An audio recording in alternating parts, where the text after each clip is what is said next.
అంటే సింగరేణి సంస్థ బాగుండాలి అని చెప్పి అప్పులు పుట్టాలి, మార్కెట్ క్రెడిబిలిటీ ఉండాలని చిన్న చిన్నగా స్టార్ట్ అయిన అడ్జస్ట్మెంట్ ఇప్పుడు పెద్దగా అయింది. అది అన్ని ప్రభుత్వాలు చేసుకుంటూ వచ్చినాయి. ఈ హరీష్ రావు గారికి మరి తెలుసో తెలియదో మరి ఎందుకు వచ్చిండో సింగరేణికి, ఇక ఒకరి మీద పోటీ పడదామని వస్తే ఇట్లనే పరేషాన్ అవుతుంది. మరి ఆయన రాగానే ఆయన అన్న వచ్చిండు కాబట్టి కిషన్ రెడ్డి గారు ఉత్తరాన్ని రాసి వెంటనే స్పందించింది.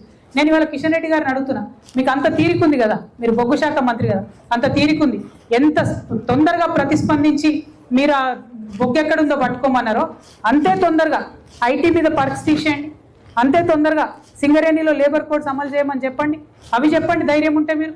అంతే తొందరగా కోల్ బ్లాక్స్ అలొకేట్ చేయండి తెలంగాణకు, మీరు సంతకం పెడితే అయిపోతుంది.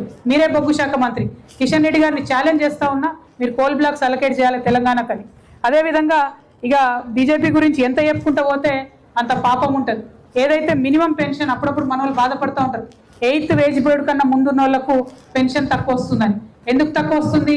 అది కేంద్ర ప్రభుత్వం చేస్తున్నటువంటి పాపం. ప్రతి 5 సంవత్సరాలకు ఒకసారి మనం పెన్షన్ రివైజ్ చేయాలి, కానీ ఆ పెన్షన్ రివిజన్ చేస్తలేరు. అది కూడా బొగ్గు శాఖ మంత్రిగా కిషన్ రెడ్డి గారి చేతిలోనే ఉంటుంది. వారు రివైజ్ చేయొచ్చు, రివైజ్ చేయాలని కూడా నేను డిమాండ్ చేస్తూ ఉన్నా.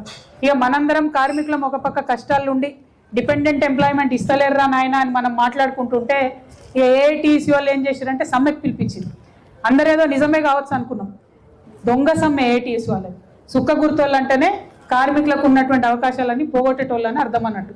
యాక్చువల్గా ఏం జరిగింది, అన్ని కార్మిక సంఘాలు రియాజ్ అన్న గారి ఆధ్వర్యంలో సమావేశం పెట్టుకొని డిపెండెంట్ ఎంప్లాయ్మెంట్ ఇస్తలేదు కాంగ్రెస్ ప్రభుత్వం, 20 నెలలైంది వచ్చి, మెడికల్ బోర్డు పెట్టకుండా పెండింగ్ పెడుతున్నారు, అన్ఫిట్ అయినటువంటి 2000 మంది కార్మికులది కూడా ఇవ్వకుండా పెండింగ్ పెడుతున్నారు. కాబట్టి మనందరం కలిసి సమ్మెకు నోటీస్ ఇద్దామని చెప్పి అన్ని సంఘాలు అనుకుంటే ఏఐటియుసి కార్మికుల యూనియన్ల ఐక్యతను, కార్మికుల ఐక్యతను దెబ్బతీస్తూ సడన్గా వాళ్ళు ఎక్కడే పోయి మేము సమ్మెకోతున్నామని నోటీస్ ఇచ్చారు. దేని మీద ఇచ్చారు కొన్ని నోటీసు? ఓన్లీ డిపెండెంట్ ఎంప్లాయ్మెంట్ ఇస్తే గవర్నమెంట్ భయంలో ఉంటుంది, లేదు ఇంకో 20 అంశాలు కలిపి కంప్లీట్గా సమ్మె యొక్క స్ఫూర్తిని నిర్వీర్యం చేస్తూ ఇవాళ ఏఐటీసీ వాళ్ళు వాళ్ళంతటా వాళ్ళు పోయి సమ్మెకు నోటీస్ ఇచ్చారు. మరి ఇస్తే మన లాభం జరిగిందా? మనం వస్తున్నామని తెలియగానే ఆయన కూడా పెద్ద మనిషి సాంబశివరావు గారు కూడా మొత్తం అంతా బొగ్గు బయలన్నీ కూడా తీర్పుకుంటూ పోయారు. టీఆర్ఎస్ పార్టీ కదిలి మేము బాయిబాట పెడుతున్నామని పోస్టర్ రిలీజ్ చేయగానే ప్రతిపక్షం వచ్చింది, పాలక పక్షాలు 2 కూడా వచ్చిరు. ఏఐటీసీ వచ్చింది, నిన్న డిప్యూటీ సీఎం గారు కూడా వచ్చిపోయారు. కానీ వచ్చిపోయినారు కానీ ఏమీ కూడా కార్మికులకు ఇచ్చిపోలేదు.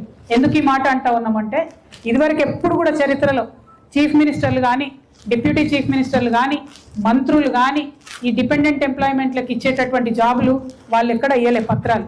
ఎవరిచ్చేది? ఆఫీసర్ సెక్షన్లో క్లర్క్ ఇచ్చేది.